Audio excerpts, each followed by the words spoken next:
Ayan guys, okay. Simulan na natin ang bakbakan. So, sobrang dami natin napatay dito sa match na to, kaya in-upload ko to. Kaya tingnan natin kung anong ginawa natin dito sa game. So, okay. Paano ko ba na-reach yung marami kong kills, tapos hindi gaanong marami yung deaths ko, okay? So, explain ko sa inyo guys. Nag-iba na ako ng strategy. Okay, in-update ko na ngayong 2023 hanggang 2024. Ito yung gagamitin kong playstyle. Okay?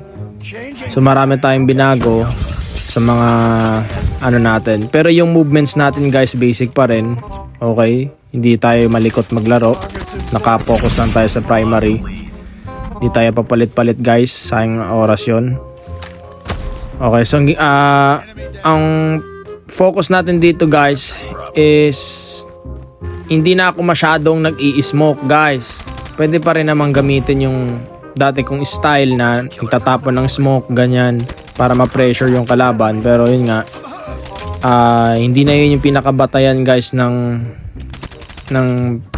strategy ko, okay? Dahil nga mas delikado na or mapanganib na yung steam shot. Okay, so gumagamit na ako ng steam shot guys para ma-maintain ko yung aggressiveness ko. Okay? So, pwede nyo pa rin guys gamitin yung smoke. Okay, dalawang smoke meron kayo. Pero dahil nga malapit na ang 2024, nagpa-practice na rin ako ng skill ko para sa Warzone Mobile. Dahil nga nakikita nyo sa mga TikTok, 'di ba, yung mga naglalaro ng Warzone is may mga steam shot sila. Okay, yung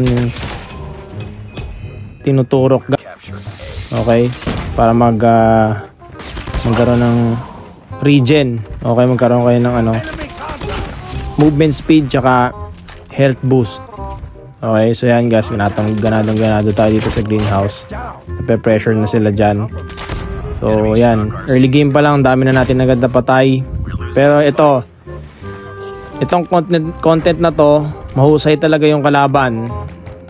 Dikit na dikit yung score. Actually, lamang nga sila eh. Lamang sila ng ilang kills, ilang points. Pero tingnan natin guys kung hanggang saan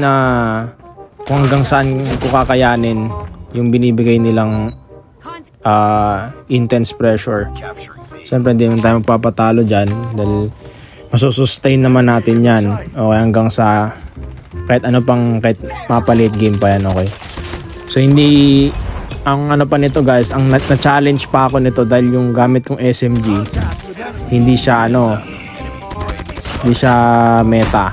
Okay, ewan ko kung na hard nerf to last season, pero yun nga, still nagagawa ko pa rin ng paraan.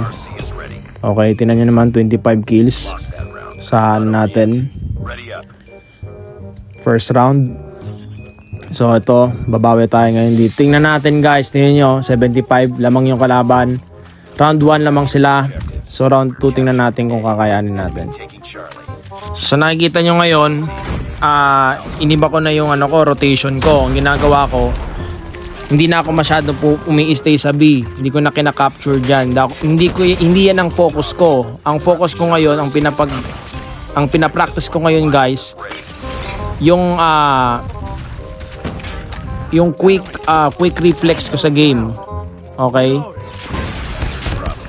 Yung pagiging aware ko sa paligid. Okay? Yun na yung bagong ini-ensayo guys.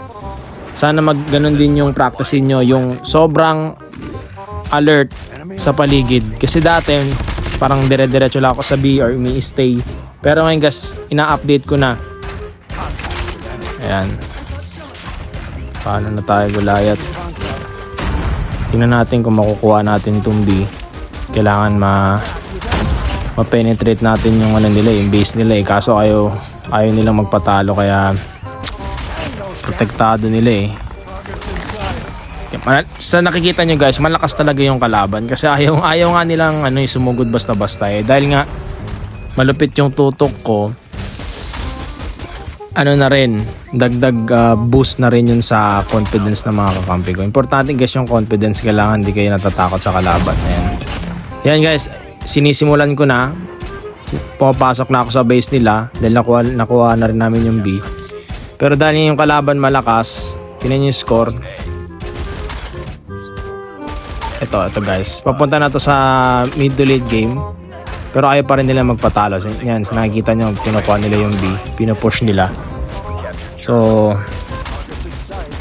malaking tulong yung Goliath guys. Kasi pag hindi ko to nakuha, makukuha nila yan guys. 100%. Kung hindi ko to nakuha ang Goliath, makukuha nila yung B Kasi may confidence sila lamang sila So guys, natin pasok lang tayo sa longga nila para may information. May informasyon yung mga kampi ko. Kagaya niyan, pag pumapasok na rin sila, automatic na yan guys. Kasi nape-pressure na yung kalaban Ganun lang yung secret guys. Kaya matakot pag nakagulayat kayo. Tapos yung iba kasi, mga napapanood nila sa TikTok na sinusuntok-suntok pa nila yung Goliath. Hindi naman gagana yan 'Di ba? Ay kagaya niya ginagaya nila yung Sabi daw ang weakness daw ng Goliath sinusuntokin daw. hindi totoo yun guys. Mas maano pa nga Wala pa nga kayong magagawa pag ganun Okay. So itong part na to guys, panoorin yung maigi yung ginagawa ko dito. Sobrang tinitinakas ang nangyayari guys. Tumitingin ako sa score, tumitingin din ako sa map. Ang daming pangyayari guys dito sa part na to. Tingnan niyo guys yung kills ko, putek. 52 kills na. Holy crap. Tingnan niyo yung kills ko guys, tingnan niyo yung score. Ayaw talaga nilang magpatalo. Pinipilit ko yung sarili ko kasi yung kakampi ko nga hindi rin talaga makapasok. Kaya hirap na hirap kami pero gumagawa pa rin ako ng paraan guys. Sa sobrang pati kakampi ko binabaril ko.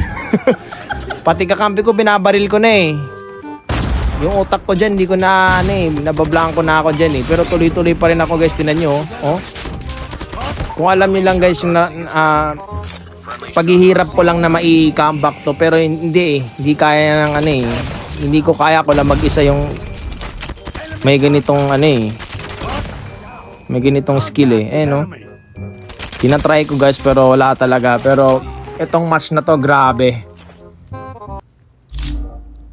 mas lalo akong na-challenge like sa mga susunod ko na domination, mas lalo akong nasasanay sa mga ganyan. Kaya para sa akin hindi na bago yung mga ganitong pangyayari. Pero yun nga guys,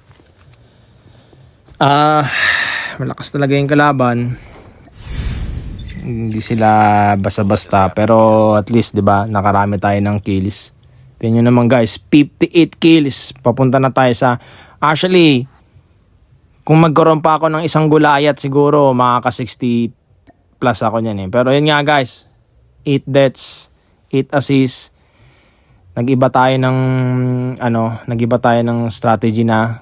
So, mag-experiment pa ako. So, panoorin nyo lang guys yung mga gagawin ko dahil palupit tayo ng palupit. Okay, so stay healthy lang lagi and peace!